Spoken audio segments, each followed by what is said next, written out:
इस वीडियो को लाइक करें और ज़्यादा से ज़्यादा शेयर करें ताकि लोगों तक बआसानी हक पहुंच सके। एक बात सुनिए, जब आप ये कह रहे हैं कि मैं सच्चाई तक नहीं पहुंच पाया अभी तक, सच्चाई तक पहुंचने के लिए रास्ते में कोई ब्लॉक है, राइट? वो जो ब्लॉकेज है वो क्या है? वो ये है कि दोनों तरफ के दलीलें एक दूसरे को कॉन्ट्रडिक्ट कर रही हैं। इसको देखें तो सामने वो खड़ा, उसको देखें तो सामने ये खड़ा, ये कॉन्ट्रडिक्शन है। तो अब मुझे आपसे सिर्फ ये पूछना है कि खुदा के होने के दलाइल तो बहुत सारे आपने पढ़ लिए होंगे, न होने के दलाइल भी पढ़े कि नहीं पढ़े? किसी भी खुदा के होने का एविडेंस नहीं है, चाहे वो किसी भी मजहब की इंटरप्रिटेशन हो, राइट? नहीं है, बिल्कुल नहीं है। तो इसका मतलब यह है कि हम एक ऐसे खुदा के ऊपर बात करेंगे कि जो तमाम मजाहिब की इंटरप्रिटेशन के मुताबिक हो, कम से कम जो कॉमन इंटरप्रिटेशन है, डिटेल में जाए बगैर।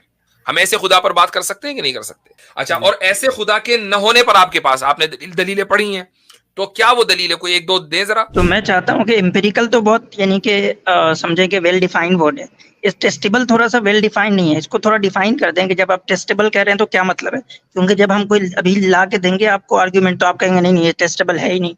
तो पहले वो बता दें टेस्टेबल का मतलब क्या होता है। चख के देख सकते हैं, सूंघ के देख सकते हैं, क्या मतलब टेस्टेबल का? आपको बिग बैंग का पता है? अरे यार नहीं, सवाल पूछ रहा हूँ ना आपको। आप इसको साबित कर लीजिए पहले, वो पता होता रहेगा। हम साबित कर लीजिए। आपने अभी तक जितनी बातें बताई हैं उससे 10 बातें हमें आगे पता है। आप उसको साबित कीजिए कि अगर ये सिलसिला कहीं ना रुके तब भी आप एग्जिस्ट कर सकते हैं, बावजूद है कि आप कंटिंजेंट हैं, और कंटिंजेंसी का ये सिलसिला हमेशा चलता रहे इन्फिनिटली, आप तब भी मौजूद होंगे। इसको साबित कीजिए। अच्छा जी, अब हमारे साथ अगले कॉलर हैं एग्नोस्टिक इंजीनियर। यार ये एग्नोस्टिसिज्म को बदनाम करके रहेंगे सब एग्नोस्टिक लोग। जी भाई। अस्सलाम वालेकुम। अस्सलाम। कैसे हैं मुफ्ती साहब? हाँ बिल्कुल ठीक जी। मेरे कुछ सवालात हैं, अगर आप उनका आप पहले मुसलमान थे? जी, मैं एक्स मुस्लिम हूँ। आप एक्स मुस्लिम हैं, ठीक है। तो मेरा आपसे वही सवाल होगा भाई, हम एग्नोस्टिक से वही सवाल करें जो भी आपने सुना अभी, जो एग्नोस्टिक आए थे, कि एग्नोस्टिसिज्म के लिए जरूरी है ना कि आपने दोनों तरफ के दलाइल जान लिए हों। तो क्या आपने दोनों तरफ के दलाइल जान लिए? किन दोनों तरफ के? यानी एग्नोस्टिसिज्म में आपको क्या शक है? खुदा के मौजूद होने ना होने में शक है ना? एग्नोस्टिसिज्म में कोई शक नहीं है, इस्लाम में शक है मुझे, तो इसलिए। तो फिर आप एग्नोस्टिक ना हुए ना, फिर आप एथिस्ट हो गए। नहीं, चले सही है। आप असल में एग्नोस्टिसिज्म की दो बड़ी डेफिनेशंस होती हैं, काफी सारी टाइप्स होती हैं। चलिए आप हमें समझा दें, समझे हम मान लीजिए हमें नहीं पता, आप बताइए क्या है एग्नोस्टिज्म। जो होता है उसका मतलब ये होता है, एक वीक एग्नोस्टिज्म होती है जो कि ये व्यू पॉइंट असर्ट करता है कि जो आइडियोलॉजिकल थियोलॉजिकल जो मैटर्स है उनके बारे में जो सच्चाई है वो हमें नहीं पता, ठीक है, लेकिन हो सकता है कि एक दिन हमें पता चल जाए, तो इसको वीक एग्नोस्टिज्म कहते हैं।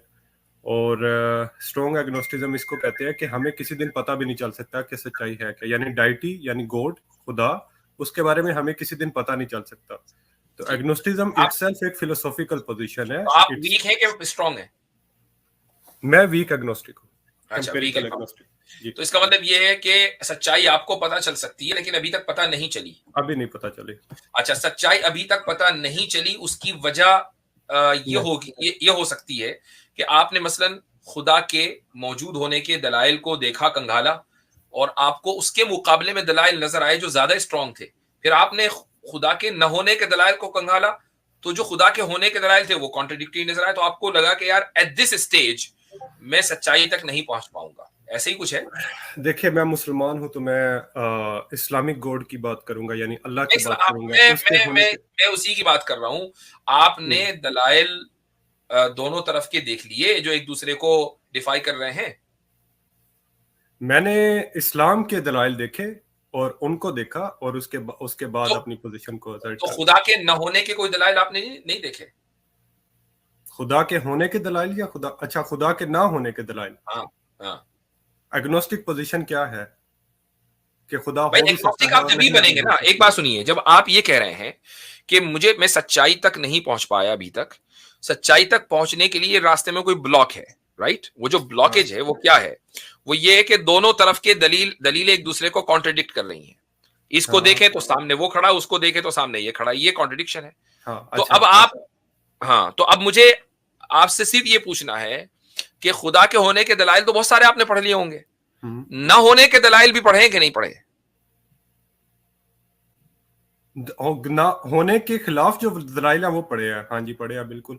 और एक न चीज होने होती के, है, न होने के, एक चीज होती है फिलोसफी में जिसे एक मिनट, कहते हैं ओक्कम रेजर होता है जी, ओक्कम मैं रेजर होता है। मैं सिर्फ से मैं समझना चाह रहा हूं, न होने के दलाइल आपने पढ़े या नहीं पढ़े?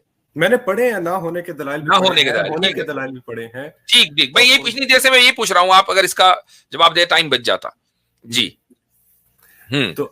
तो अब आप जो बात कर रहे हैं ना, मैं आपको ये समझा रहा हूँ, फिलोसॉफिकल पोजीशन होती है, फिलोसॉफिकल टर्मिनोलॉजी है जिसे हम कहते हैं ओक्कम रेजर। ओक्कम रेजर का मतलब होता है कि आप वो जो के मतलब वो एक्सेप्ट करते हैं जो कि सिंपलिस्टिक एक्सप्लेनेशन किसी चीज की है। बहुत सारी एक्सप्लेनेशन मौजूद हो तो उसमें जो सिंपलिस्टिक एक्सप्लेनेशन होगी वो आप उठाएंगे। अब मिसाल के तौर पे अगर मैं इस्लाम छोड़ता हूँ, इस्लाम के खुदा को मैं अपनी लॉजिक की वजह से मैं छोड़ देता हूँ, इसका मतलब ये नहीं है कि मैं जाके हिंदुइज्म भी जाके पढ़ूं और उसके बाद मैं जाके बाकी रिलीजन भी पढ़ूं तब जाके मैं कहूँ कि नहीं खुदा का वजूद नहीं है, क्योंकि एक हिंदू आके उठ के कहेगा कि यार आपने हमारे बारे में तो पढ़ा ही नहीं है। नहीं, you simply just apply Occam razor on that कि यार मुझे ये वाला सही नहीं लग रहा, इन सारे एविडेंस से मुझे लग रहा है कि खुदा नहीं है, तो इसकी वजह से मैं एक सिंपलिस्टिक एक्सप्लेनेशन लेता हूँ कि खुदा है ही नहीं। जब नहीं, दिस इज एग्नोस्टिक पोजीशन है कि अगर खुदा है, वीक एग्नोस्टिज्म ये है कि अगर वो खुदा है तो शायद किसी दिन हमें पता चल जाए, कोई सबूत आ जाए तो हम मान लेंगे, अभी नहीं है तो हम नहीं मान भाई अगर अभी नहीं है तो कोई भी खुदा नहीं है ना, अभी कोई एविडेंस नहीं है उसके होने का, अभी उसके किसी भी खुदा के होने का एविडेंस नहीं है, चाहे वो किसी भी मजहब की इंटरप्रिटेशन हो, राइट? हाँ, नहीं है बिल्कुल नहीं है। तो इसका मतलब ये है कि हम एक ऐसे खुदा के ऊपर बात करेंगे कि जो तमाम मजाहिब की इंटरप्रिटेशन के मुताबिक हो, कम से कम जो कॉमन इंटरप्रिटेशंस हैं, डिटेल में जाए बगैर। हम ऐसे खुदा पर बात कर सकते हैं कि नहीं कर सकते? कर सकते हैं। अच्छा, और ऐसे खुदा के न होने पर आपके पास, आपने दलीलें पढ़ी हैं, तो क्या वो दलीलें कोई एक दो दे जरा? अच्छा, मैं आपको ऐसे खुदा के होने की दलील, ना होने की कोई दलील दें कि जो जिस पर आम मजाहिब मुत्तफिक हो, जिस इंटरप्रिटेशन पर। सारे मजाहिब मुत्तफिक हों। मैंने आम मजाहिब कहा, सारे नहीं कहा। जैसे मसलन क्रिश्चियनिटी, जुडाइज्म, इस्लाम, ये कम से कम इस बात पर जबानी ही तौर से सही, क्रिश्चियनिटी के हवाले से बात कर रहा हूं, मुत्तफिक है भाई खुदा एक है, ऑल पावरफुल है, ऑल माइटी है, ऑल मर्सीफुल है, ऑल वाइज है, ऑल नोइंग है, वगैरह वगैरह। Talking about Abrahamic God. मैंने आम मजाहिब बोला ना, आम मजाहिब बोला, तो ठीक है। अब इस पर जो है, इसके न होने पर आपके पास अगर कोई दलील हो तो वो दीजिए। हाँ, मेरे पास इसकी दलील ये है कि इसमें एम्पिरिकल एविडेंस जो है वो नहीं है, ठीक है। इसका आर्गुमेंट ये है कि आप किसी एक इंसान के पर्सनल एक्सपीरियंस की बेस पे, उसका जो पर्सनल एक्सपीरियंस हुआ है, उसने आके आपको बात बताई और आपने उसकी बात मान ली और उस खुदा को मान लिया आपने, क्योंकि उसने आके कहा कि मुझे खुदा ने मेरे पे वही नाजिल की है और ये बातें उसने की है और आपने मान लिया। उससे आपने कोई सबूत नहीं मांगा कि क्या है क्या नहीं, उसका कोई प्रूफ नहीं है आपके पास। ठीक, तो आप ये कह रहे हैं कि खुदा के होने के लिए एम्पिरिकल एविडेंस की जरूरत है? यस, ओके, अच्छा, टेस्टेबल एविडेंस की जरूरत है, एम्पिरिकल टेस्टेबल एविडेंस की जरूरत है। चलिए, टेस्टेबल का भी इजाफा कर लें। अच्छा, अब मुझे ये बताइए कि खुदा के होने, यानी खुदा को हम देख सकें जब मानेंगे, खुदा को हम टेस्ट कर सके, मसलन ये है कब इसको टेस्ट कर रहे हैं, बजा बजा के देख रहे हैं कि हाँ ये है मेरे हाथ में कुछ, तब मानेंगे, यानी इस तरह का खुदा आपको चाहिए? मुझे चाहिए वाली बात नहीं है, मुझे एविडेंस चाहिए। एविडेंस क्या है? एविडेंस की बात कर रहा हूं। एग्नोस्टिक साहब, आप गोया ये क्लेम कर रहे हैं कि किसी भी वजूद का, किसी भी एग्जिस्टेंस का जो है वो उसी वक्त इकरार किया जाएगा जबकि वो टेस्टेबल हो, टेस्टेबल एग्जिस्टेंस हो उसकी। यस, ठीक है, यानी गोया के वजूद वही है, सिर्फ ऑब्जर्वेशन की बुनियाद पर टेस्ट करेंगे, ऑब्जर्वेशन के बाद। हाँ, टेस्ट का मतलब कि ये जो साइंटिफिक मेथोडोलॉजी है इनका, ठीक है, इसकी बेस पे जो है आप चीजों को के वजूद को इफर्म करेंगे। अगर कोई चीज उस दायरे से बाहर हो तो गोया कि वो वजूद नहीं है आपके नजदीक, ऐसा ही है ना? हो भी सकती है और नहीं भी हो सकती। तो नहीं, अभी तो आपने कहा, फिर आप ये भी कहें कि खुदा के ताल्लुक से तो आप ये बात नहीं कह रहे हैं।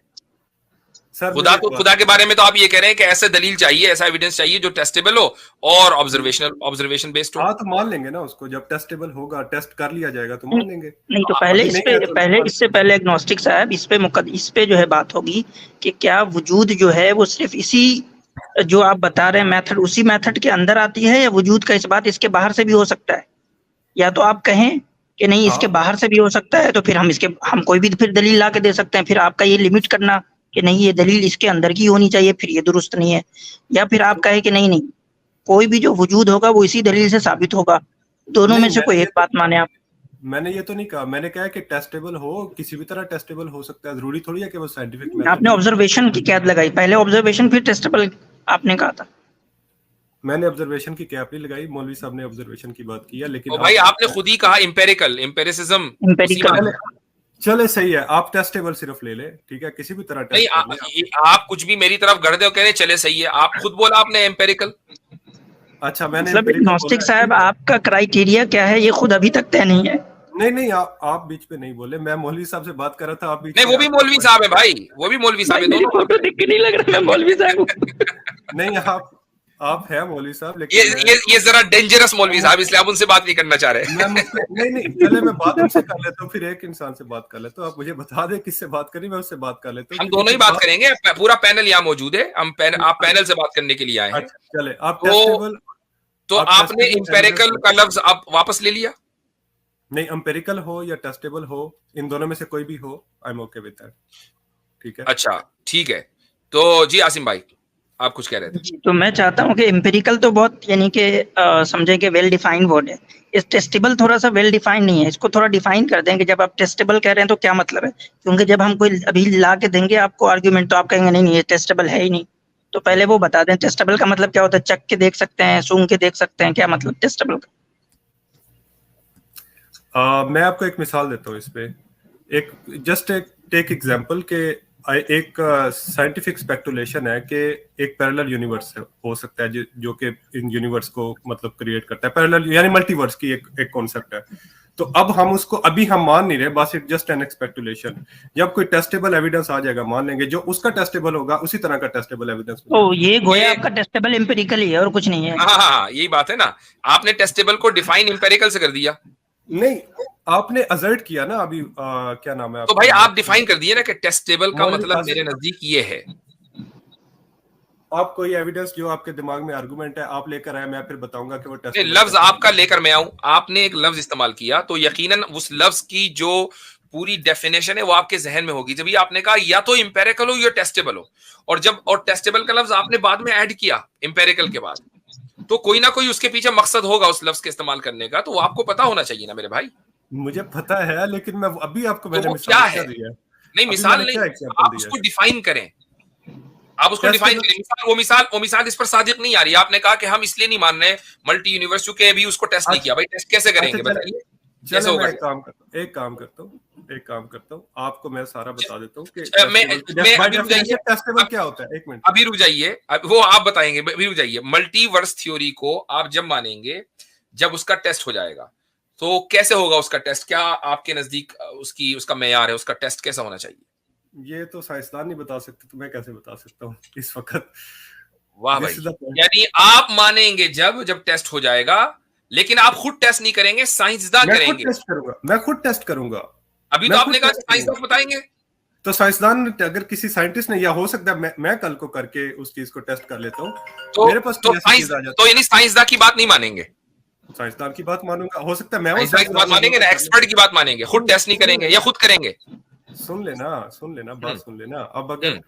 अब अगर मैं एक लैब में काम कर रहा हूँ, साइंसदान ने मुझे बताया कि रजिस्टर में से इतना करंट गुजारे तो इतना वोल्टेज, या इतना वोल्टेज हो तो इतना करंट गुजरता है, ठीक है। अब साइंसदान ने करके मुझे बताया, मैंने वो टेस्ट कर लिया लैब में, जिस तरह से उसने बताया रिप्रोड्यूसेबल वो चीज है, ठीक है। अब आप खुद टेस्ट करेंगे मल्टीवर्स का?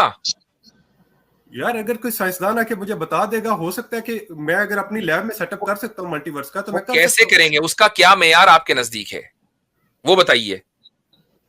कोई लॉजिक होगा उसके पीछे, क्या लॉजिक करें, कोई रीजन कुछ भी, मतलब यानी इसका मतलब अकली बुनियादों पर आप कर सकते हैं, एम्पेरिकल जरूरी नहीं है। हाँ अकली बुनियादों पे कर सकते हैं, logic is also logic is also part of, मतलब थॉट एक्सपेरिमेंट्स जो होते हैं वो लॉजिक की बेस पे ही होते हैं, तो आप उस पे अच्छा, भी कर तो सकते हैं, फिर mathematics पूरी base इसका पे। मतलब ये हुआ कि अगर अकली बुनियादों पर ये खुदा का वजूद साबित हो जाए तो ये जरूरी नहीं है ठीक कि है, आप, ठीक है, ये जरूरी नहीं है कि आप फिर एम्पेरिकल एविडेंस की डिमांड करें, राइट? हाँ ठीक है, नहीं ठीक। जरूरी। जी आसिम भाई। जी। तो इसमें बहुत सारे हमारे पास तो इतने आर्गुमेंट है कि बात करें तो पूरी रात हो जाए। हाँ। चले मैं बहुत सिंपल सा एक आर्गुमेंट पूछता हूँ आपसे। आप जो है वो कंटिंजेंट हैं, यानी आप जो है वो यानी खत्म होने वाले हैं या हमेशा रहने वाले हैं? मैं खत्म होने वाला, मेरी मतलब यानी जो डिपेंडेंट हैं आप, डिपेंडेंट हैं। हाँ, जिस्मानी जिंदगी है वो खत्म होने वाली है, आप बिल्कुल। डिपेंडेंट हैं ना? हाँ ठीक है, तो ये आप जिस पे डिपेंडेंट है वो भी डिपेंडेंट होगा। हाँ बिल्कुल। चल, तो ये डिपेंडेंट की सीढ़ी कहीं ना कहीं जाके तो रुकेगी ना, किसी ऐसे पिलर पे तो रुकेगी जो इंडिपेंडेंट हो। जरूरी थोड़ी है। जरूरी है? नहीं जरूरी है तो फिर आपका एग्जिस्टेंस यहाँ पे हो ही नहीं सकता। With in this time and space तो हम जाएंगे तो हम, अगर आप कहें कि कोई इंडिपेंडेंट उधर पिलर नहीं है खड़ा हुआ जो सारे डिपेंडेंट को संभाले हुआ है, तो फिर आप आए कहाँ से? बिग बैंग की थ्योरी का पता है आपको? भाई ये सब बचकाना बातें हो गई, थ्योरी का पता है ये? नहीं, आप नहीं, सीधा आप इसका आंसर करें कि जो डिपेंडेंट है वो अगर कहीं इंडिपेंडेंट पिलर पे नहीं रुकेगा तो क्या आपका एग्जिस्टेंस यहाँ पे होगा? हो भी सकता है। कैसे हो सकता है? कैसे? हाँ, इसको साबित करें। आपको बिग बैंग का पता है? अरे यार नहीं, सवाल पूछ रहा हूँ ना आपको। आप इसको साबित कर लीजिए पहले, वो पता होता रहेगा, हम साबित कर लीजिए। आपने अभी तक जितनी बातें बताई हैं उससे 10 बातें हमें आगे पता हैं। आप उसको साबित कीजिए कि अगर ये सिलसिला कहीं ना रुके तब भी आप एग्जिस्ट कर सकते हैं, बावजूद है कि आप कंटिंजेंट हैं, और कंटिंजेंसी का ये सिलसिला हमेशा चलता रहे इनफिनिटली, आप तब भी मौजूद होंगे। इसको साबित कीजिए। नहीं, मैं नहीं हो सकता। अगर इन्फिनिटी चलता रहेगा तो फिर नहीं हो सकता। तो यार ये बात आप पहले मतलब कह कहीं ना कहीं जो है कोई इंडिपेंडेंट पिलर है। वो पॉइंट सही मतलब समझ नहीं आ रही थी ना उनकी, तो सही नहीं हो सकता, बिल्कुल नहीं हो सकता। तो आप यानी कि डू यू एग्री के कोई ना कोई इंडिपेंडेंट पिलर है जो ये सारे, जिस पे ये सारे डिपेंडेंट जो है वो जो इवेंट्स है वो उस पर टिके हुए हैं? हाँ बिल्कुल, ठीक है। कोई इंडिपेंडेंट पिलर है। तो फिर एक इंडिपेंडेंट पिलर साबित हो रहा है, दैट इज गॉड। हाँ, वो मेरी नजर में बिग बैंग है, आपकी नजर में गॉड है। ठीक है। नहीं, आपकी नजर में बिग बैंग तो खुद भाई एक इवेंट है। इवेंट है ना, इवेंट गॉड है। बिग बैंग के बाद बिग बैंग तो खुद डिपेंडेंट एक इवेंट है भाई। बिग बैंग के बाद ही टाइम, आप कैसे साबित करते हैं कि वो डिपेंडेंट इवेंट है? क्या आपको पता है? क्योंकि भाई वो एक इवेंट है, एक टाइम फ्रेम में वो एक इवेंट है, तो इसका मतलब ये है कि वो कंटिंजेंट है। अगर वो कंटिंजेंट नहीं होता तो वो उसी स्टेटस में रहता। वो अगर कंटिंजेंट नहीं रहता तो वो उसी स्टेटस में रहता। अगर बिग बैंग कंटिंजेंट नहीं होता तो आप जो है वो उस इवेंट्स के पार्ट कैसे बनते? आप बन ही नहीं पाते। सर, आपकी बात को मैं स्टीलमैन कर रहा हूँ। आप ये कह रहे हैं कि जो बिग बैंग है वो भी किसी टाइम और स्पेस में हुआ है, आप ये कह रहे हैं, क्योंकि आपकी बात अभी आपने ये बात की है। नहीं, वो कंटिंजेंट है। बिग बैंग भी जो है वो एक, बात ये हो रही है कि बिग बैंग जो है वो खुद कंटिंजेंट है। अगर वो कंटिंजेंट ना होता या डिपेंडेंट ना होता, इंडिपेंडेंट होता, तो वो कभी चेंज ना होता, उसके अंदर कोई मजीद इजाफा, कमी बेशी कुछ ना होती, वो अपनी जगह रहता। हाँ, लेकिन आप मुझे ये बात बताएं कि ये किसी चीज का आपने ये आपने खुद ही डिफाइन किया ना, आपने कहा कि मैं खत्म होने वाला हूं। अच्छा जी, खत्म होने का क्या मतलब है जी? मैं कंटिंजेंट हूं इसलिए मैं खत्म होने वाला हूं। तो बिग बैंग भी होकर खत्म हो गया, राइट? तो इसका मतलब बिग बैंग भी कंटिंजेंट हुआ, इंडिपेंडेंट तो न हुआ। तो बिग बैंग को आप इंडिपेंडेंट कैसे मान रहे हैं? अच्छा, चले मैं इस बात को भी मान लेता हूं कि आप कह रहे हैं बिग बैंग डिपेंडेंट है या इंडिपेंडेंट है। पोजीशन क्लैरिफाई कर दो मुझे। भाई डिपेंडेंट है ना, वो कंटिंजेंट है। जो बिग बैंग को अगर मान भी लें आप, आपकी बात मान ली, बिग बैंग डिपेंडेंट है, ठीक है। आप ये कह रहे हैं कि बिग बैंग जो है वो डिपेंडेंट इवेंट है, किसी और फोर्स ने बिग बैंग किया, और उसको आप कह रहे हैं कि ये वो फोर्स जो है वो खुदा की फोर्स नहीं, इसके लिए कॉज का आप लफ्ज इस्तेमाल करें तो ज्यादा बेटर होगा, फोर्स से ज्यादा। कॉज का लफ्ज आप, किसी कॉज ने बिग बैंग कॉज किया, ठीक है, वो खुदा की जात है। इससे आपका खुदा कैसे साबित होता है? वो रिलीजियस गॉड जो अल्लाह है। अभी तो हमारा सिर्फ एक वजूद साबित हो गया ना।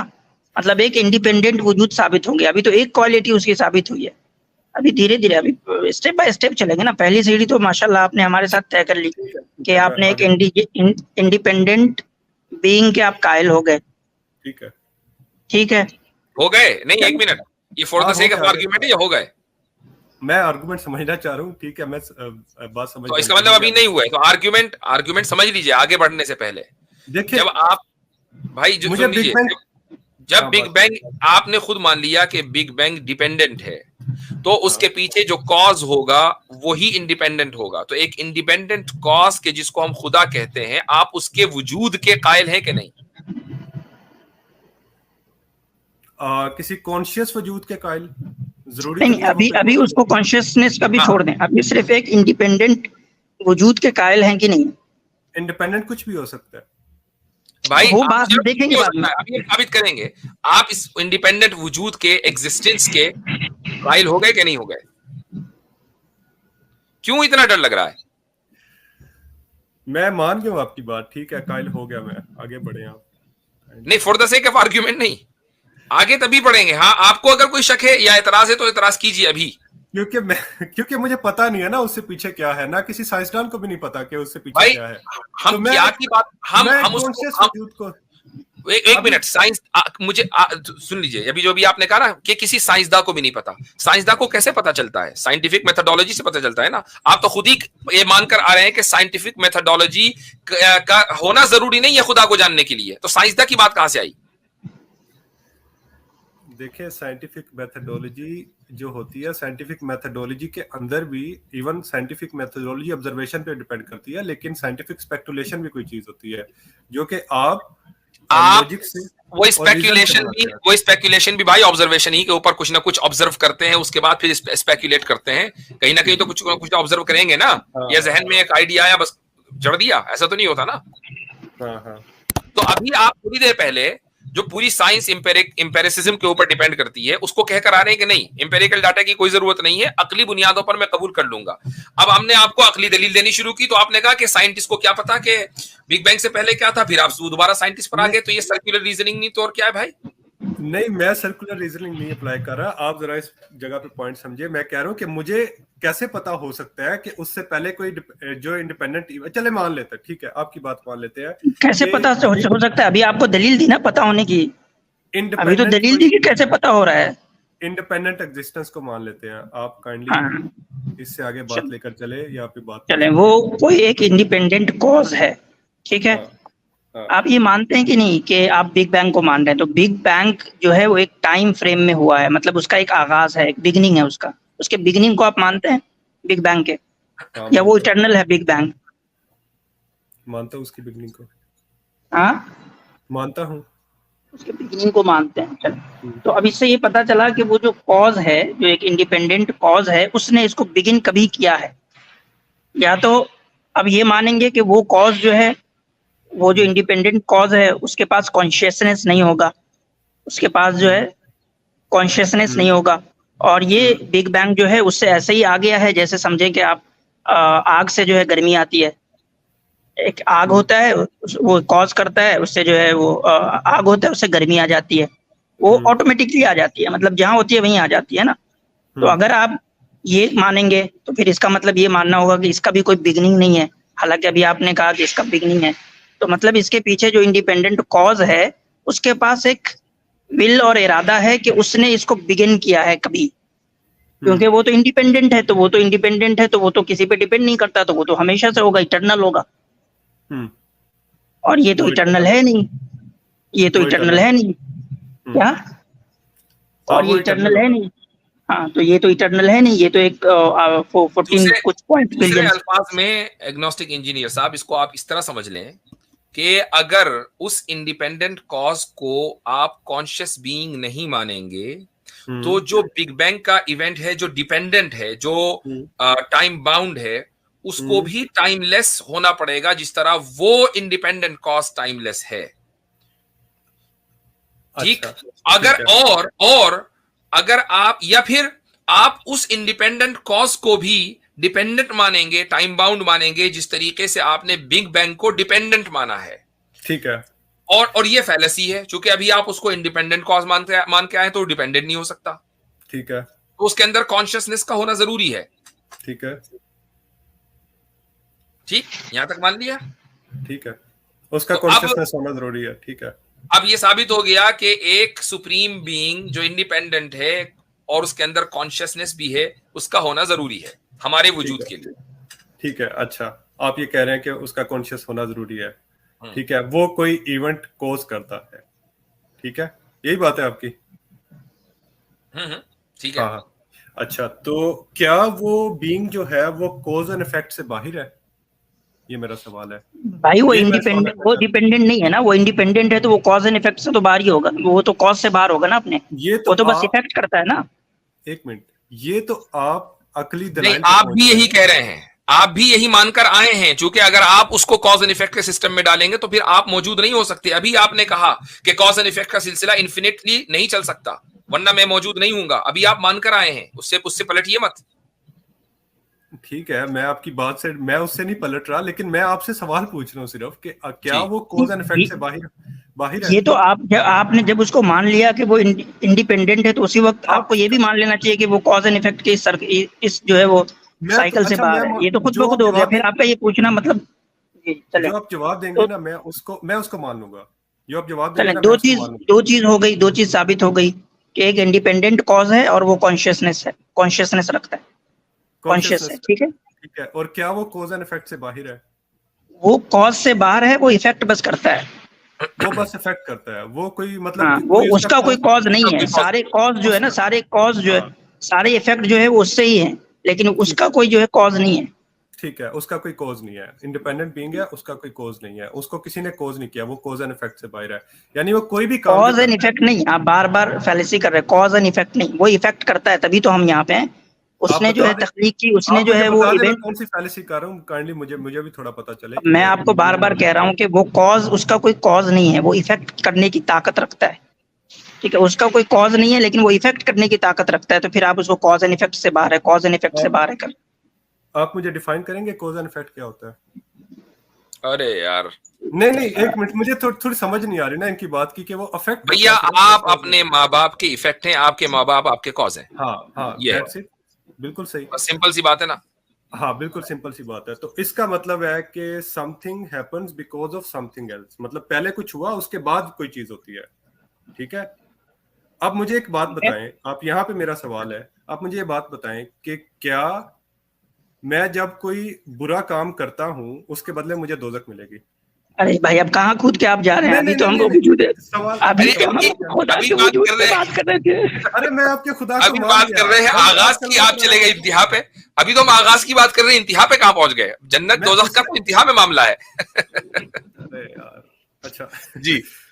Just bear with me for एक थोड़ी सी देर के लिए ना, सिर्फ ये बात मुझे समझाए कि मैं कोई थोड़ी काम देर, यानी थोड़ी सी देर के लिए आपको बर्दाश्त करें, ठीक है, कर आप लेंगे। बर्दाश्त करें, बिल्कुल। मैं हाँ, बहुत शुक्रिया आपका अगर आप बर्दाश्त कर रहे हैं तो। जी जी जी। देखिए, अब अगर मैं कोई बुरा काम करता हूँ तो फिर उसके हिसाब से मुझे उसकी सजा मिलती है, ऐसे ही है? बोलते रहे, आप बर्दाश्त कर रहे हैं, हम आपको बस हाँ, बोलते रहे। हाँ, हाँ, हाँ, ठीक है, इसका जवाब तो दे दें। नहीं नहीं, आप बोले फिर जवाब देंगे, क्विज कोई अरे खेल मैंने रहे। आपके सारे सवालों के जवाब दिए हैं, आप काइंडली आप थोड़ा इसका जवाब दे आप दें मुझे अपनी तो। बात पूरी रखें, चूंकि अब मामला बर्दाश्त में चल रहा है, इससे बाहर नहीं होना चाहिए, बर्दाश्त से बाहर, ठीक है। अब आप चलते रहे।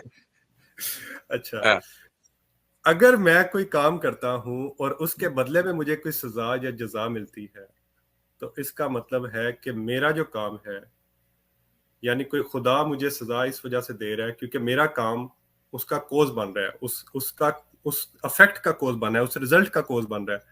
ठीक है, तो खुदा फिर आप कैसे, जो इस्लामी आपका कोड है, काम उस रिजल्ट का, यानी दोजख में जाने का कॉज बन रहा है, ठीक है। कोज बन रहा है, तो फिर खुदा कोज एंड इफेक्ट से बाहर कैसे?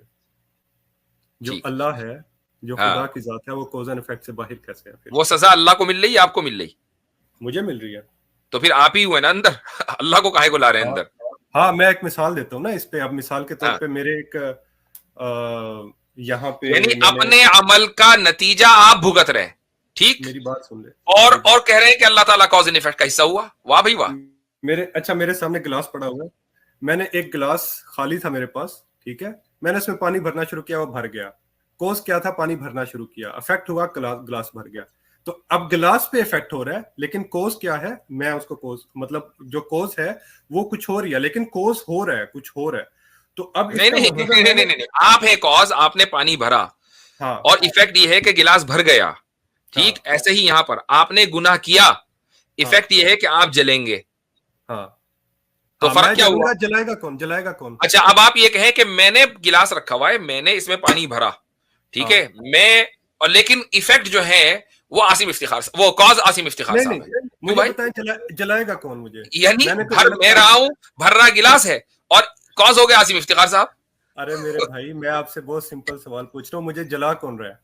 अब उसको ऐसी इसी पानी वाली की मिसाल ले लें। हम्म, आपकी टंकी में पानी आ रहा है, ठीक। हम्म, अब आपने गिलास टंकी के सामने रखा हम्म, और वो पानी भर गया, ठीक है। हम्म, तो आप ये कहेंगे कि ये जो बैठा हुआ है ना बड़े वाले टंकी के ऊपर, जिसने टंकी बंद नहीं की, मेन जो हम्म, वाटर लाइन है, वो कॉज है इस गिलास के भरने का। भाई वो कॉज होगा कि ये आप कॉज होंगे कि आपने टंकी खोल के गिलास उसके नीचे रखा? अच्छा, या मैं वाटर अगर सप्लाई, या वाटर सप्लाई कंपनी होगी कॉज? अच्छा, अगर कोई मिसाल, चले एक और मिसाल दे देता हूँ। आप मेरे ख्याल अच्छा, से मैं ये वाली मिसाल फेल हो गई। नहीं, फेल नहीं हुई, ये फेल नहीं हुई, असल में आप समझ नहीं पा रहे मेरी मिसाल को, या ये अब उतनी अच्छी मिसाल नहीं है जितनी कि आप हाँ, ये जो यही वाली बात है, ये सेकंड वाली बात ज्यादा सही अब है। अब अगर मेरे सामने चले, मैं एक पुलिस ऑफिसर हूँ और एक मुजरिम है, और वो कोई जुर्म करता है, ठीक है, और मैं उसको जेल में बंद कर देता हूँ, ठीक है। अब जेल में कौन बंद कर रहा है? मैं कर रहा हूँ, लेकिन काम क्या था जिसकी वजह से उसको जेल में बंद किया जा रहा है? वो कोस थी जिसकी वजह से उसको जेल में बंद किया जा रहा है। उसने कोई गलत काम किया था या उसने चोरी की थी, मैंने उसको जेल में बंद कर दिया, ठीक है। तो अफेक्ट क्या है? अफेक्ट हो रहा है और कोज भी हो रहा है। कौन कर रहा है इसको भी फिलहाल छोड़ दें, बट कोज है और इफेक्ट है। मैं बाउंड हूं कोज और इफेक्ट से, यानी अगर वो कोई गलत काम नहीं करेगा तो मैं उसको जेल में भी बंद नहीं करूंगा। अगर कोई पीछे अच्छा, कोई ये चीज पूछे कि भाई अच्छा, इसको अब जेल में मैं, क्यों बंद किया, अच्छा, मैं इस एक मुजरिम सवाल को जेल आपसे, में क्यों बंद यही चलिए रुक जाइए, हालांकि ये मिसाल भी वैसे ही है पानी वाली, बल्कि उससे जरा किया? कम दर्जे की मिसाल है, लेकिन मैं अभी इस मिसाल की फ्लॉस को बयान करने से पहले एक सवाल आपसे ये पूछ लेता हूं कि ये जो इसी मिसाल के ताल्लुक से, एक आदमी ने जुर्म किया, ठीक, और अदालत में केस चला। मुल्क का कानून यह है कि उस आदमी को उस जुर्म की 5 साल सजा होगी, कम से कम मिनिमम 5 साल। अब क्या उसको जज को ये इख्तियार है कि वो उसको सजा न दे, जबकि कानून में लिखा है कि उसकी सजा मिनिमम 5 इयर्स है? जी, जज को इख्तियार नहीं है, बिल्कुल नहीं है ना? कानून में। नहीं है। जज मजबूर है, कानून में लिखा हुआ है कि 5 साल की हाँ, उसको सजा देगा, ठीक। हाँ, तो खुदा अब मजबूर कानून, नहीं, खुदा मजबूर नहीं है, वो यानी आपको खुदा चाहेगा तो माफ कर देगा, माफ कर देगा मुझे। आपको चाहेगा तो माफ कर देगा, यानी एक गुनहगार को चाहेगा तो माफ कर देगा। वो और ना करे, उसने अपने हाँ, ऊपर कोई चीज लाजिम कर ली, वो बात अलग है, लेकिन वो लाजिम कोई किसी ने बाहर से नहीं किया, जज के ऊपर लाजिम हुआ है बाहर से। कानून साज काउंसिल ने, लेजिस्लेटिव जो काउंसिल है, उसने जज को ताबे किया है कि ये है मुल्क का कानून, इसके मुताबिक चलेगी आपकी अदालत। खुदा के ऊपर कोई लेजिस्लेटिव बॉडी नहीं है, उसने खुद ही कहा है कि वो जो चाहे गुनाह माफ कर दे। हाँ, शिर्क का गुनाह वो माफ नहीं करेगा। हाँ, और चले ठीक है, शिर्क का वो गुनाह माफ नहीं करेगा। अब इसी पे आ जाते हैं, शिर्क का गुनाह वो माफ नहीं करेगा। अब अगर ये कानून कहाँ से बना है, शिर्क का गुनाह वो माफ नहीं करेगा? तो कानून इसे खुद बनाया है, उसने खुद बनाया, ठीक है, उसने खुद बनाया। इसका मतलब है कि अगर मैं शिर्क करता हूँ और मैं दोजख में चला गया, ठीक है, खुदा ने मुझे, अब कोज क्या है? शिर्क, और इफेक्ट क्या है? दोजख में जाना। अगर मैंने शिर्क ना किया होता तो मैं दोजख में ना जाता। अब कोई पूछे कि हाँ भाई दोजख में क्यों हो? क्योंकि मैंने शिर्क किया था। इसका मतलब कि बाउंड हो गया कोज एंड इफेक्ट से। तो आप हुए ना, खुदा तो नहीं हुआ ना। खुदा तो खुद ही तो आप कह रहे हैं कि मैंने शिर्क किया इसलिए मैं गुनाह, तो शिर्क आपने किया ना, कॉज आप हुए ना। खुद ही कह रहे हो कि मेरा शिर्क करना कॉज है, खुद ही मान रहे हैं, फिर खुदा को बाउंड कर रहे हैं।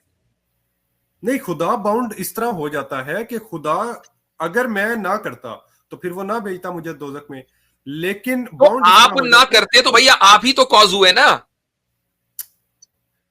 अरे इस पॉइंट की डेप्थ आप समझ नहीं पा रहे असल अजी में। बहुत इतना गहरा है कि ये तो नजर भी नहीं आ रहा है, इतना नीचे चला गया। हाँ, बिल्कुल ऐसा ही है।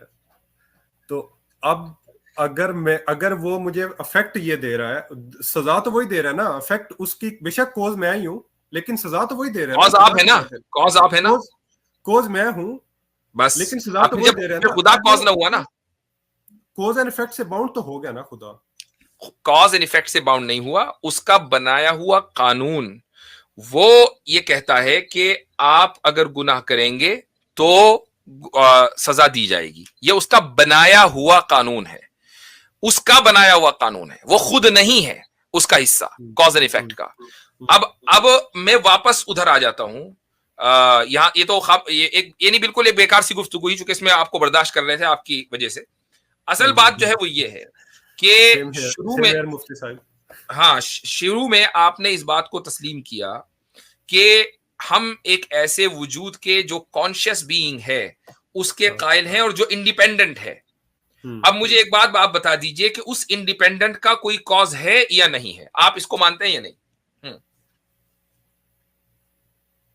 उस इंडिपेंडेंट का कॉज कोई है कि नहीं है? हो भी सकता है, नहीं भी हो सकता। नहीं, ये इतनी गहरी बात ना करें कि हमें नीचे देखना पड़े कि यार गहराई से इस बंदे को निकाले कैसे। हो भी सकता है, नहीं भी हो सकता, क्या मतलब? क्योंकि अगर होगा तो फिर वो इंडिपेंडेंट नहीं होगा ना। आप मान रहे हो इंडिपेंडेंट? चले मैं कह देता हूं कि उसका कोई नहीं है, ठीक है, नहीं है, उसका कह देता हूं नहीं, आपको कहना पड़ेगा, उसके बगैर बात चलेगी कैसे? इंडिपेंडेंट है तो कॉज नहीं है, और डिपेंडेंट है तो कॉज है। जब आपने उस इंडिपेंडेंट कॉन्शियस बीइंग को इंडिपेंडेंट मान लिया तो ये मानना पड़ेगा कि उसका कोई कॉज नहीं है, उसका कोई कॉज नहीं है, ठीक है, बात खत्म। उसी को हम अल्लाह कहते हैं, ठीक है। लेकिन अब वो कॉज एंड इफेक्ट से बाहर तो नहीं हुआ ना फिर।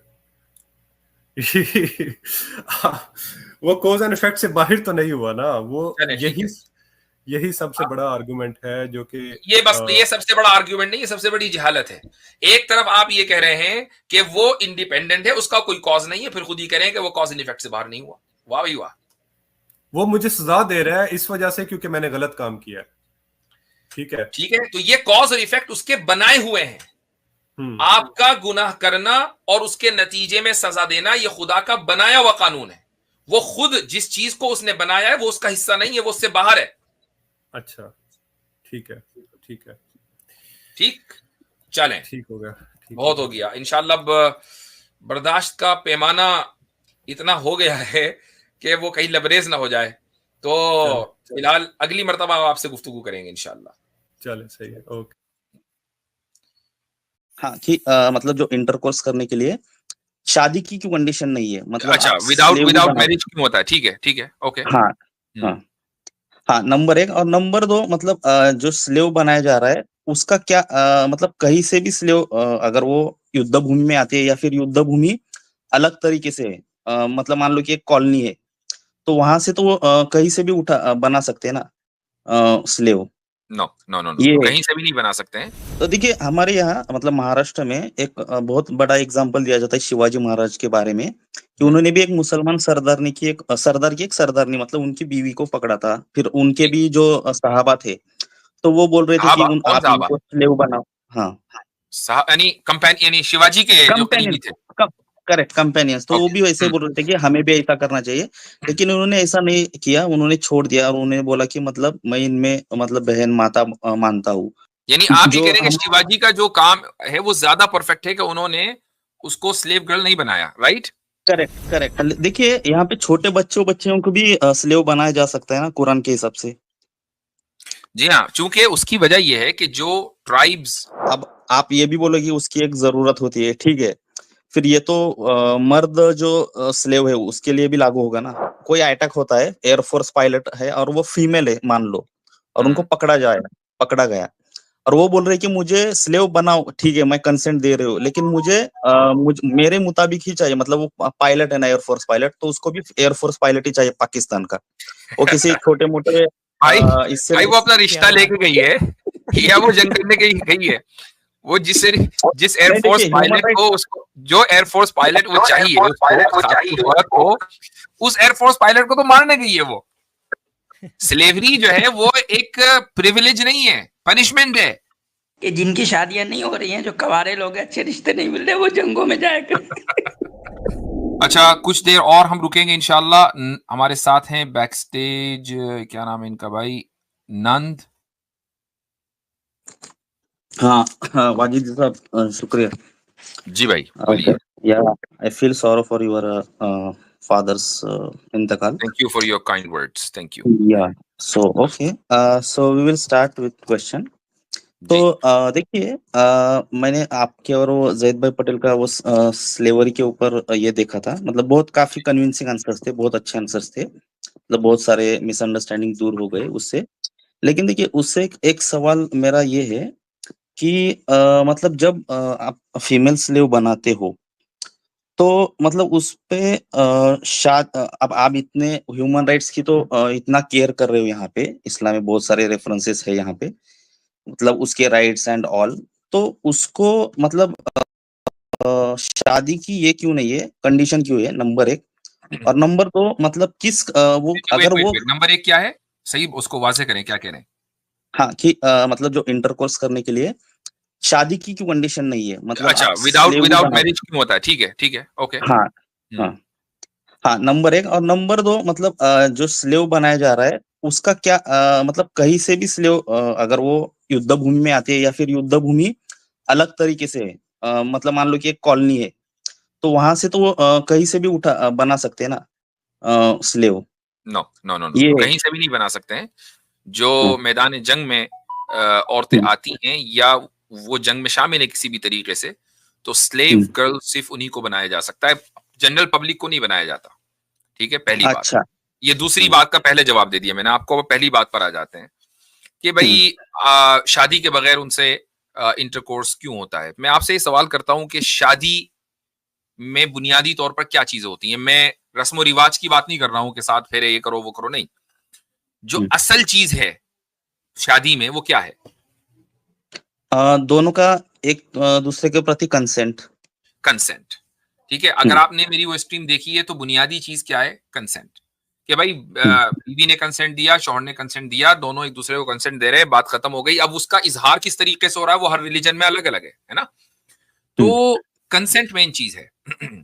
जो औरत मैदान जंग में आ गई या वो जंग में किसी भी तरीके से शामिल हो गई, ये जानते हुए कि अगर हमारी हार होती है तो भाई मैं जिंदा बचती हूं, तो फिर मेरे साथ क्या होने वाला है, मुझे स्लेव गर्ल बनाया जाएगा। तो उस कंसेंट के साथ आई है। जिस तरीके से एक मर्द फौजी इस कंसेंट के साथ फौज में आता है कि भाई अगर दुश्मन की गोली मुझे लगी तो मैं मरूंगा, मैं अपनी मौत के ऊपर तैयार हूं।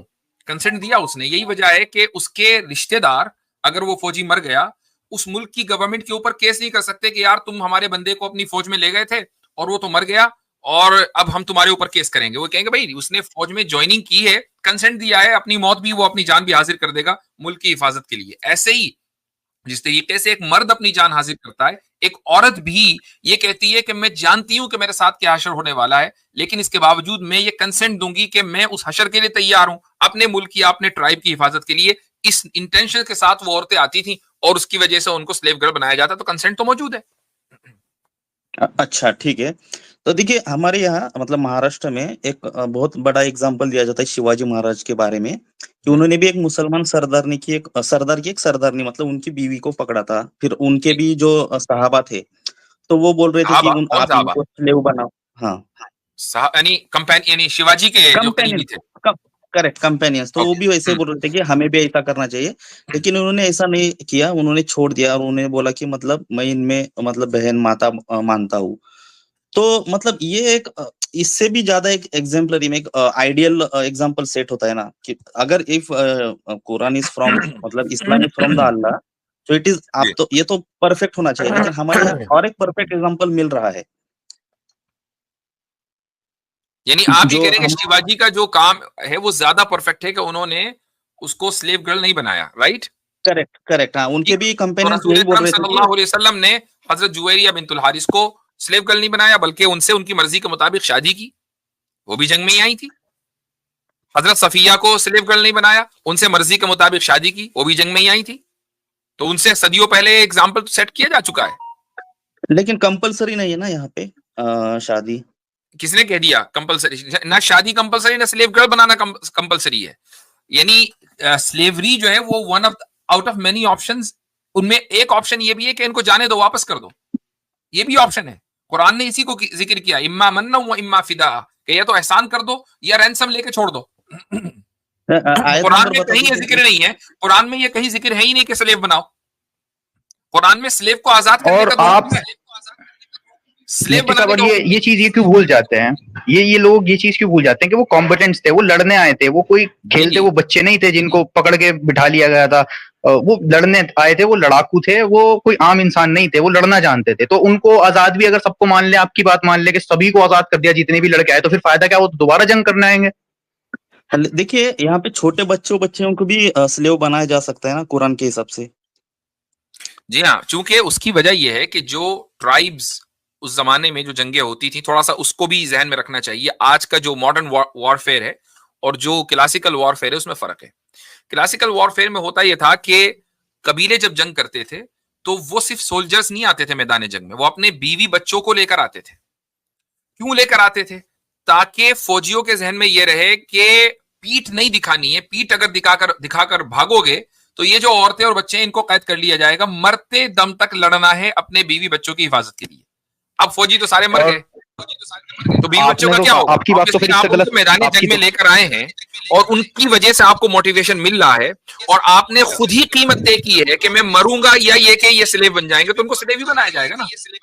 असल बात ये नहीं है मेरे भाई नंद साहब, असल बात ये है कि स्लेव बनाने के बाद उनके साथ सलूक क्या किया जा रहा है। हमारे यहाँ जो कॉन्सेप्ट है स्लेवरी का, वो दुनिया में एग्जिस्ट करता ही नहीं। जैसे ही हम लोग स्लेवरी का लफ्ज समझते हैं ना, तो अबू सर गालिबन आपकी तरफ से माइक में आवाज आ रही, तो थोड़ा सा म्यूट कर दीजिए एक सेकंड के लिए, फिर आप बात कीजिएगा। हमारे यहाँ जो कॉन्सेप्ट है, जैसे ही हम लोग स्लेवरी का नाम सुनते हैं ना तो एकदम हमें क्रूल्टी समझ में आती है।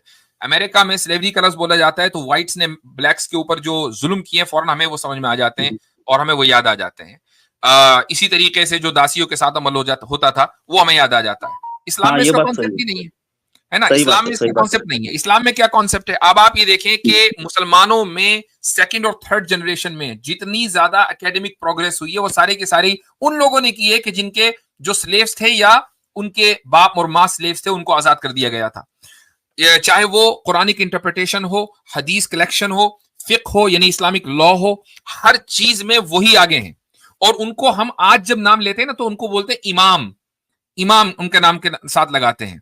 तो और उनके साथ रहमतुल्लाह अलैह, मे अल्लाह हैव मर्सी ऑन हिम और वगैरह वगैरह टाइटल के साथ विद ऑल ड्यू रिस्पेक्ट हम उनका नाम लेते हैं। ये सारे के सारे स्लेव्स थे या स्लेव्स की औलाद थे, तो इस्लाम ने तो उनके साथ वो ट्रीटमेंट किया ना। वजीर और बादशाह तक के ओहदे तक पहुंचे हैं ऐसे लोग। बिल्कुल। अच्छा, जी अबू सर, मुझे वो आयत दे दी, मुझे आयत दे दिए। मैं अबू सर भाई शायद आपकी तरफ से इको हो रहा है। हाँ, इको हो रहा है। अबू सर भाई दो डिवाइस है आपके साथ, उसको दूर रख दीजिए। आप कुछ बात करना चाह रहे थे, पहले वो बात करते। ठीक है, मैं ये कह रहा था कि आप जो पॉइंट लेके आए थे कि उससे बेहतर एग्जांपल हमें मिल, आवाज लाउडर थोड़ा लाउडर बोलिए अबू सर। ओके, आप जो एग्जांपल, अब आ रही है आवाज? आप जो एग्जांपल लेके आए थे शिवाजी महाराज का कि उन्होंने आजाद कर दिया था, तो आपका ये पॉइंट तो गलत साबित हो गया ना, क्योंकि आप खुद मान रहे हैं कि जब कॉम्पिटेंट्स आ रहे थे तो उनको तो इस तरह से छोड़ा नहीं जा सकता हर किसी को। आप भी तो फिर इसका मतलब यही करते? नहीं, छोड़ा जा सकता है ना, अच्छी बात है ना वो तो छोड़ना, मतलब वो भी बना सकते थे उनकी मर्जी के मुताबिक। छोड़ देंगे लेकिन सबको तो फिर वो दोबारा अटैक करने आएंगे, आप इसकी गारंटी लेते हैं?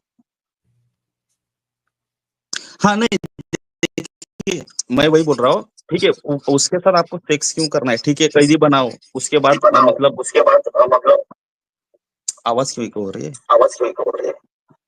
हाँ अबू जरा आपकी तरफ से कुछ मसला है तो आपको जो है म्यूट करना पड़ेगा जब दूसरा बोल रहा है।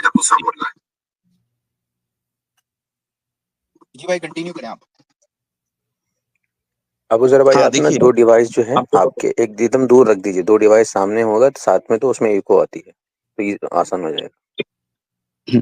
जी भाई नंद साहब। हाँ अबू जर जी, देखिए मतलब आप सेक्स कैसे कर सकते हो, ये तो बहुत मतलब एकदम एक्सट्रीम लेवल हो गया ना। ठीक है, आप बंदी बनाओ, कैदी बनाओ, ये कर सकते हो। अब आप ये भी बोलो कि उसकी एक जरूरत होती है, ठीक है, फिर ये तो मर्द जो स्लेव है उसके लिए भी लागू होगा ना। कि उसके लिए तो शादी की आप कंडीशन डाल रहे हो, उसकी शादी करनी चाहिए। लेकिन यहाँ पे स्लेव का जो ऑप्शन है, ऐसा कर सकते हैं ना कि जब भी वो शादी करने का मन कर दे नहीं तो वो तो उसकी कंसेंट शादी, दे रही ना, उसने कंसेंट दे दिया भाई, उसके कंसेंट के बगैर नहीं हो रहा है। फिर हाँ वो शादी के लिए consent- बोले हाँ अगर वो शादी मतलब वो कंसेंट दे रही है तो लॉ ऐसा होना चाहिए ना कि वो शादी के लिए कंसेंट दे रहे हैं, मतलब शादी करेगी, बंदी तो बनेगी वो, उसको माने सजा वो बादी मिलेगी। बनने के लिए कंसेंट दे रही है, आप कह रहे शादी का जब कंसेंट उसका बादी बनने का है, उसकी शादी कैसे होगी? हालांकि शादी इसके हाँ बावजूद हो सकती है, लेकिन कंसेंट उसने बादी बनने का दिया है। अच्छा ठीक है। फिर अभी मान लेते हैं, अभी देखो कि सर्जिकल स्ट्राइक हुआ था, उसमें एक पायलट को बंदी बनाया था पाकिस्तान वालों ने, तो अब उनको तो छोड़ दिया स्लेवरी गया नहीं था है ना, बिना। पूरी दुनिया ने जेनेवा कन्वेंशन के ऊपर साइन किया हुआ है, स्लेवरी नहीं है। आज के दौर की कोई मिसाल नहीं चल सकती। हाँ नहीं देखिए, आज मतलब ठीक है, ऐसा मान लो कि उससे पहले अगर कोई अटैक होता है, एयरफोर्स पायलट है और वो फीमेल है मान लो, और उनको पकड़ा गया, और वो बोल रहे कि मुझे स्लेव बनाओ, ठीक है मैं कंसेंट दे रहे हो, लेकिन मेरे मुताबिक ही चाहिए, मतलब वो पायलट है ना एयरफोर्स पायलट, तो उसको भी एयरफोर्स पायलट ही चाहिए पाकिस्तान का। वो किसी छोटे मोटे भाई इससे भाई वो अपना रिश्ता क्या लेके बात गई है या वो जंग करने गई है? वो जिस नहीं एयरफोर्स देखिए ह्यूमन पायलट राइट, को उसको जो एयरफोर्स पायलट वो चाहिए उस औरत को, उस एयरफोर्स पायलट को तो मारने गई है वो। स्लेवरी जो है वो एक प्रिविलेज नहीं है, पनिशमेंट है। देखिए सेक्स पनिशमेंट कैसे हो सकता है, ये बहुत गलत है ना ये कोई भी नहीं देगा, ये कोई भी नहीं देगा। देखिए नहीं हो रहा है, वो लोग एक जंगों में को बहुत ज्यादा हो रही है आपकी तरफ से, सॉरी। जी ये कह रहा हूँ नहीं साहब कि ये रिश्ते नहीं की ना एक ऐतराज नई यही है। नई किस्म निकाल रहे हैं कि जिनकी शादियां नहीं हो रही हैं, जो कवारे लोग हैं, अच्छे रिश्ते नहीं मिल रहे, वो जंगों में जाएगा। नहीं देखिए वैसे आप यहाँ ह्यूमन राइट्स आपका की वैसे केयर करते हो रीजनिंग ना। बड़ी सॉलिड लग रही है मुझे इस वक्त कि भाई जल्दी जल्दी शादी इस तरह हो जाएगी। जी नहीं देखिए, आप तो ह्यूमन राइट्स की केयर कर रहे हो, तो ये भी मतलब उसका केयर करना चाहिए ना कि ठीक है, मतलब उसके मन के विरुद्ध हो रहा है, जी जी अपोजिट हो रहा है। हाँ नहीं सही बात है, वो तो वहां जाए कहे कि भाई मैं तो खामखई मुझे वहां अच्छी सैलरी नहीं मिल रही है, यहाँ मैं आईएसआई एजेंट के साथ जिंदगी भर शादी करके रहूंगी आसानी के साथ, क्या ही लाइफ होगी। अब भाई मुझे एक बात बताएं कि स्लेवरी दो, मुझे सीधी सीधी ऑन अ लाइटर नोट में बात हो गई है, स्लेवरी आपके नजदीक प्रिविलेज है या पनिशमेंट है? नहीं हाँ पनिशमेंट ही है, पर लेकिन तो अगर आप अब अगर प्रिजनर है, मसलन आपको कैद कर दिया गया, अब आप ये कहें कि मैं तो जेलर के कमरे में रहूंगा भाई। मैं नहीं जाता वहां सेल में, जेलर जहां सो रहा है एसी में, मैं भी वहीं सोऊंगा। आपको ये हक है कहने का? मतलब ये हाँ मेरा वही एतराज है कि आप सेक्स को कैसे पनिशमेंट बोल सकते हो, सेक्स को पनिशमेंट बोलना ये बहुत तो परवर्ट आप बोल रहे हो माइंडसेट ना है ना। भाई, आप ही खुद बोल रहे हो, कह रहे हो कि बगैर कंसेंट के उसके साथ हो रहा है, अभी तो आपने बोला। अगर वो पनिशमेंट ही नहीं है तो फिर कंसेंट की जरूरत ही नहीं है, फिर तो आराम से हर एक को बनाते फिरो। जैसे मर्दों को मार दिया जा रहा है, वैसे मार भी दिया जा सकता है ना, क्योंकि क्या होता है ना कि बहुत बार ऐसा होता है हाँ कि तो वो ज्यादा हरकत करेगी तो मतलब वो भी निपटा देंगे उसको, उसने हरकत ज्यादा की नहीं ना, वहीं रुक गई वो। नहीं कंसेंट भी वो दे रहे, वो खुद से नहीं दे रहे ना, मतलब वो देश के लिए लड़ रही है, तो वो वो ऐसा कंसेंट ही नहीं तो ना है, तो वो कंसेंट ही है भाई। नंद भाई हर मुझे लग रहा है फौजी आप जो मतलब देश के लिए लड़ता है, किसी भी मुल्क के लिए, वो अमेरिकन हो, पाकिस्तानी हो, इंडियन हो, बांग्लादेशी हो, डजंट मैटर, वो कंसेंट देता है कि मैं मरूंगा देश के लिए। कंसेंट जी मौजूद है। मुझसे इनको दिखाता मुझे हूँ लग एक रहा और है नंद कंसेंट। भाई ने कोई वो इंटरनेशनल जो मैट्रिमोनियल वेबसाइट खोली स्लेव है। बनता है ना, बस अलग है। नंद साहब बताइए, जो स्लेव बनता है उसके पास ये ऑप्शन रहता है कि नहीं, वो खुदकुशी कर ले? रहता है ये ऑप्शन? हाँ बनता है, हाँ रहता है। होता वो है खुदकुशी नहीं करना है क्या मतलब? वो जिंदा रहना चाहता है एज अ स्लेव, इसका ये मतलब हुआ? उसके पास एक दूसरा ऑप्शन है कि वो खुद ही अपनी अपनी जान को मार ले, लेकिन वो नहीं मार रहा, तो इसका मतलब क्या हुआ कि वो जो उसका दूसरा ऑप्शन है कि मैं एज अ स्लेव जिंदा रहूं, उस पे वो एग्री कर रहा है। ये मतलब हुआ ना इसका? देखिए हाँ भाई आपने जो बोला ना, आप अभी स्लेवरी कहीं एग्जिस्ट करती नहीं है, आप स्लेवरी का मुकदमा लड़ रहे हो, और वो भी कोई आपके पास जस्टिफिकेशन नहीं, कोई दलील नहीं यार। नहीं आज भी अगर होता है जंग तो इस्लाम के मुताबिक कर सकते हो ना, एक कंसेप्ट ही बात कर रहे हैं हम, ठीक है, एग्जिस्टिंग नहीं है वो मुझे अरे पता है, भाई अकेले नहीं लेकिन कर सकते, जिस दिन आप स्लेव बनाना शुरू करोगे तो मुसलमान भी शुरू करेंगे, अकेले नहीं करेंगे हम, ठीक है?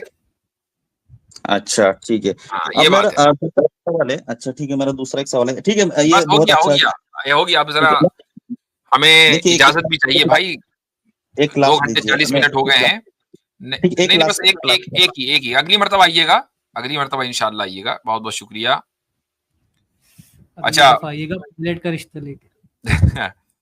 तो इस वीडियो को लाइक करें और ज़्यादा से ज़्यादा शेयर करें ताकि लोगों तक हक पहुंच सके।